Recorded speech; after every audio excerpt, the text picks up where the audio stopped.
হুম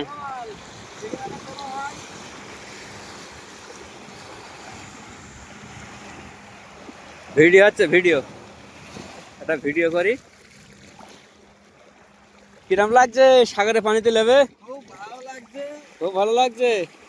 এত রোদি কাজ করে আজকে একটু গা হাত পা ভিজে যাচ্ছে, খুব ভালো আসছে। একটু স্নান করতে পারলে আরো ভালো হতো, তাই? কিন্তু স্নান করতে পারছি না, আমাদের তো আবার বাড়ি ফিরতে হবে। হ্যাঁ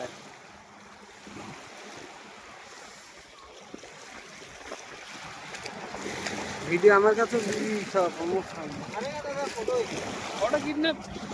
40 रुपया लगेगी। एक आदमी चार चार आदमी आया, 10 फोटो उठाएगा, कितना लगा फोटो? 40 रुपया एक फोटो हो जाता है। ये हमारा ओनर फोटो खींच के देता है, फोटो एकदम मस्त फोटो निकाल के देगा हमारे को। फोटो भी